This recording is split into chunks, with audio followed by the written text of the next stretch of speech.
పుట్టపర్తి శాసనసభ్యులు కుంట శ్రీధర్ రెడ్డి చేపట్టిన వైఎస్ఆర్ రైతు విజయయాత్ర సంకల్పయాత్ర పుట్టపర్తి నియోజకవర్గంలోని 6 మండలాల్లో కొనసాగుతోంది. నియోజకవర్గంలోని 193 చెరువులకు నీరు అందిస్తాం అన్న మాట నిలబెట్టుకోబోతున్నామని శ్రీధర్ రెడ్డి ఈ సందర్భంగా చెప్పారు. వీటికి సంబంధించిన 800 కోట్ల రూపాయల నిధులు విడుదలయ్యాయని అన్నారు. నియోజకవర్గంలో ప్రతి ఒక్క ఎకరాకు నీరు అందించడమే తమ ఏకైక లక్ష్యమని, వచ్చే ఎన్నికలలో మరోసారి వైసీపీ ప్రభుత్వం అధికారంలోకి రావడం ఖాయమని శ్రీధర్ రెడ్డి ధీమా వ్యక్తం చేశారు. జిల్లాలో షర్మిల పర్యటన తమ పార్టీపై ఎటువంటి ప్రభావం చూపబోదంటున్న పుట్టపర్తి శాసనసభ్యులు దుద్దుకుంట శ్రీధర్ రెడ్డితో అనంతపురం ప్రతినిధి Vijay Kumar face to face. శాసనసభ్యులు శ్రీధర్ రెడ్డి గారు చేపట్టిన వైఎస్ఆర్ రైతు సంకల్ప విజయయాత్ర అయితే ఈరోజు దాదాపు చివరంగానికి చేరుకుంది. రేపటితో మిగులుంది. అంటే దాదాపు 9 రోజుల నుంచి ప్రజల మధ్య ప్రతి గ్రామము తిరుగుతున్నారు ఎమ్మెల్యే గారు. అరే వారి మాటల్లోనే కనుక్కున్నాం. సార్ చెప్పండి, ఎలా ఉంది స్పందన? దాదాపు 10 రోజుల నుంచి తిరుగుతున్నారు. ఎలా ఉంది స్పందన?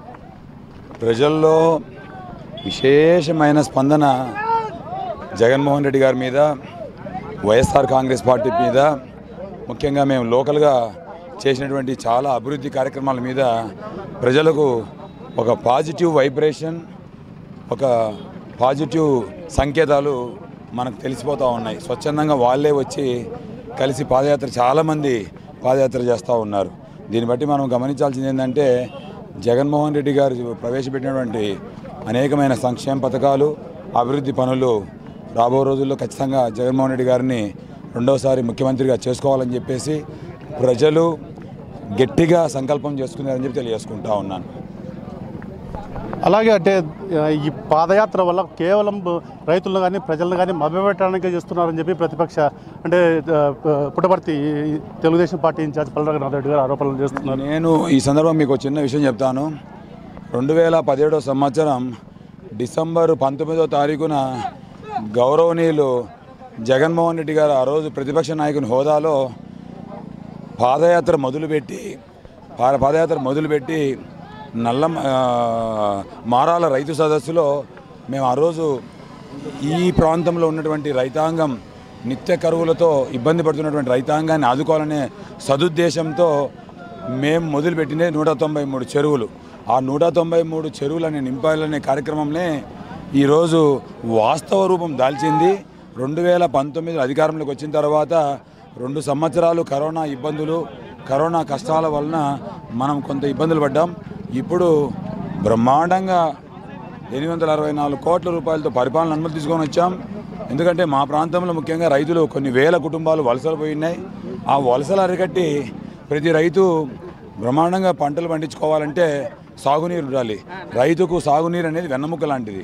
ఈరోజు ఆ సాగునీరు అందించాలనే దృఢ సంకల్పంతోనే మేము పనిచేస్తున్నాం. కానీ మేమేదో బూటపు హామీలు లేదంటే బూటపు ప్రచారాలు ఇవి మాకు అవసరం లేదు. అది పెద్ద ఆయన రఘునాథ్ రెడ్డి గారికే చెల్లు. రాత్రిపూట వచ్చి టెంకాయలు కొట్టేది, ఇలాంటి కార్యక్రమాలు చేసేది ఆయనకు మాత్రమే చెల్లు. ఎందుకంటే ఇది 864 కోట్ల రూపాయలతో పరిపాలన అనుమతులు 2022 ఆఖరి నాటికల్లా వచ్చేసినాయి. ఈ 1 సంవత్సరం రోజులు టెండర్ ప్రక్రియ, డిజైన్స్ అప్రూవ్ చేయడము, ఈ కార్యక్రమం డిలే కావడంతో కొంచెం లేట్ అయింది. అంతేగాని మాకు మా రైతుల పట్ల పూర్తిగా చిత్తశుద్ధి ఉంది. రైతుల కోసమే పనిచేస్తూ ఉన్నాం.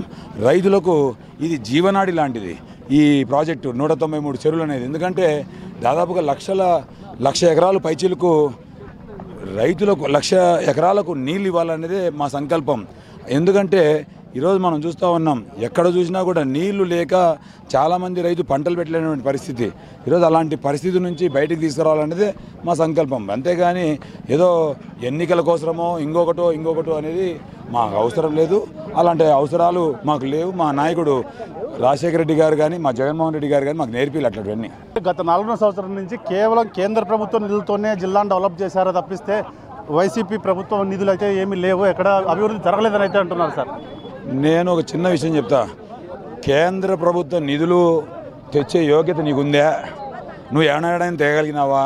పుట్టపర్తి నియోజకవర్గానికి 1750 కోట్ల రూపాయలతో గడ్కరీ గారిని ఒప్పించి మెప్పించి 1750 కోట్ల రూపాయలు తీసుకొచ్చి రోడ్డు పనులు చేపిస్తాను అంటే అది నా చేతనైంది కూడా నేను తీసుకురాగలిగిన. నువ్వు 10 సంవత్సరాలు ఈ పుట్టపర్తి నియోజకవర్గం ఏర్పడిన తర్వాత నుంచి నువ్వే ఎమ్మెల్యేగా ఉండవు, మంత్రిగా ఉండవు, 3 సంవత్సరాలు, 2 సంవత్సరాలు విప్పుగా ఉండవు. నువ్వు ఎలా చేయలేకపోతేవి? పోనీ కేంద్రం నిధులే అనుకున్నాం. కేంద్రం నిధులు నువ్వెందుకు తేలేకపోయినావు? నీ చేత కాదు, ఊరికి మాటలు చెప్తావు. జిమ్మిక్కులు చేస్తావు, ప్రజలను మభ్యపెడతావు. ఏదో 1000-500 జేబులో పెట్టి మా రైతుల పొట్ట నింపాలనేది కాదు మాకు కావాల్సింది. మాకు వారి సొంత దీని మీద కాళ్ళ మీద నిలబడి వాళ్ళు పైకి రావాలనేది మా లక్ష్యం. కాబట్టి మేము గట్టిగా పనిచేస్తూ ఉన్నాం. ఈరోజు మీరున్నప్పటికీ నేను ఎమ్మెల్యే అయిన తర్వాత ఈ ప్రాంతంలో ఎలాంటి అభివృద్ధి జరిగింది, ఎంత అభివృద్ధి జరిగింది, ఏ విధంగా రైతుల యొక్క భూముల విలువలు ఏ విధంగా పెరిగినాయి కావాలంటే మీరు ఒక్కసారి చెక్ చేసుకోండి. మీరు ఎక్కడైనా కావాలంటే వెరిఫై చేసుకోండి, మార్కెట్లో ఎక్కడైనా చెక్ చేసుకోండి.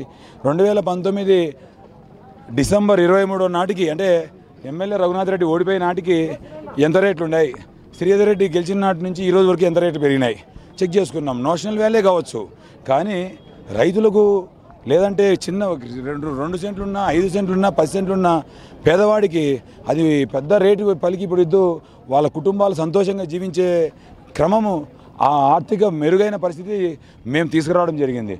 ఒకటే అర్థం చేసుకోవాలి, కేంద్రం నిధుల ఇప్పుడు జనరల్గా ఎన్ని స్టేట్ గవర్నమెంట్ బడ్జెట్లో దాదాపుగా 70-80% స్కీమ్స్ అన్నీ స్టేట్ కాంట్రిబ్యూషన్ కొంత ఉంటే సెంట్రల్ కాంట్రిబ్యూషన్ మేజర్ కాంట్రిబ్యూషన్ ఉంటుంది. అందులో ఎలాంటి తప్పు లేదు. ఈరోజు మేము చేస్తున్న ప్రాజెక్టులు కూడా సెంట్రల్ నిధులు తీసుకొని చేస్తున్నాం. నీకు చేతకాలేదు కాబట్టి నువ్వు తేలేకపోయినావు. నువ్వు అరువు తెచ్చినంటే నువ్వు నిజంగానే గెట్టోడు అని చెప్పిండే వాళ్ళం. అంతేగాని నువ్వు చేయని పని వేరే వాడు చేస్తే నీకు నచ్చదు అనమాట. ఆయన రఘునాథ్ రెడ్డి గారికి ఎంతసేపు ఉన్నా తాను చెయ్యడు, ఇంకొకరిని చేయనీయకూడదు, అంత అలాంటి ఆలోచన గల మనిషి అనమాట. ఇప్పుడు ఈ 193 చెరువులు అనే స్లోగన్ కూడా అసలు మీకు ఆలోచన వచ్చిండేదా రఘునాథ్ రెడ్డి గారిని నేను అడుగుతా ఉన్నాను. ఇలాంటి ఆలోచన రఘునాథ్ రెడ్డి గారికి మనసులే కూడా పుట్టదు. ఎందుకంటే ఆయనకి ఎంతసేపు ఉన్నా కాలేజీలు నడుపుకోవాలి, ఏ విధంగా డబ్బు సంపాదించాలి, ఏ విధంగా పనులు చేసుకోవాలి తప్పితే ఏ రోజు కూడా ప్రజల మీద చిత్తశుద్ధి, రైతాంగం మీద చిత్తశుద్ధి, లేదంటే పుట్టపర్తి నియోజకవర్గం మీద మమకారం ప్రేమ లేదు అనేదానికి అనేక నిదర్శనాలు ఉన్నాయి, అనేక ఉదాహరణలు ఉన్నాయి. అవన్నీ చెప్పుకుంటూ పోతే రఘునాథ్ రెడ్డి మళ్ళీ ఈ పక్క కూడా రావడం. అయితే ముఖ్యంగా మరో 2 రోజుల్లో ముఖ్యమంత్రి గారి సోదరి షర్మిల గారు జిల్లాలో పర్యటిస్తున్నారు, ఉమ్మడి జిల్లాల్లో. అంటే కాంగ్రెస్లోకి, అంటే మీ అసమ్మతి నేతలందరూ కాంగ్రెస్లోకి వెళ్తున్నారు. జరగబోయే రోజుల్లో వైసీపీ ఖచ్చితంగా ఖాళీ అవడం ఖాయమని అయితే అంటున్నారు. వీటిపైన ఏమంటారు? నేను ఒక చిన్న విషయం చెప్తా. రాజశేఖర రెడ్డి గారి బిడ్డగా షర్మిలమ్మకు కూడా షర్మిలమ్మ అంటే కూడా మాకు చాలా గౌరవం. అంత మాత్రాన జగన్మోహన్ రెడ్డి గారిని వీడి అందరూ పోతారు అనేది ఉత్తమాట. అసమ్మతి నేతలు ఎవరు పోరు, ఎక్కడికి పోరు, అందరూ కలిసి వస్తారు. ఖచ్చితంగా పుట్టపర్తిలో వైఎస్ఆర్ కాంగ్రెస్ పార్టీ రెండవసారి విజయకేతనము ఎగరేస్తాం.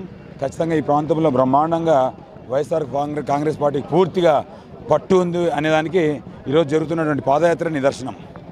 అయితే చివరిగా గత వారం రోజుల క్రితం వచ్చిన జగన్మోహన్ రెడ్డి గారికి మీ అసమ్మతి నేతలు శ్రీధర్ రెడ్డి గారికి టికెట్ ఇస్తే మీరు చేసేది లేదని చెప్పినట్టు ఒక వార్త వైరల్ అవుతుంది. మీరేమంటారు? వాళ్ళు మాట్లాడింది వేరు, పేపర్లు రాసుకుంటానేది వేరు. కాబట్టి నేను దాని గురించి స్పందించాల్సిన అవసరం లేదు. మా మిత్రులు, మా సోదరులు ఎవరు ఎక్కడికి పోరు, అందరూ పార్టీ కోసం పనిచేస్తారు. అయితే శ్రీధర్ రెడ్డి గారి మాటల్లోనే విన్నాము, రాబోయే కాలంలో ఖచ్చితంగా వైఎస్ఆర్సీపీ ప్రభుత్వం మరియు ఇంకోసారి అధికారం చేపట్టబోతుంది అంటున్నారు. అలాగే రాజశేఖర రెడ్డి గారు తనయుడిగా షర్మిలకి మేమైతే గౌరవిస్తాం, కానీ షర్మిల మీద అంత ప్రభావం అయితే చూపదని అంటున్నారు. అలాగే పుట్టపర్తి మాజీ శాసనసభ్యులు రఘునాథ్ రెడ్డి గారు ఊరికే ఉత్తమ మాటలు చెప్తాడు, ఎవరిని చేయడు చేయనడు అని అయితే అంటున్నారు అని శ్రీధర్ రెడ్డి గారు అంటున్నారు. కెమెరామ్యాన్ శర్మతో విజయ్, ప్రైమ్ 9 న్యూస్, అనంతపురం.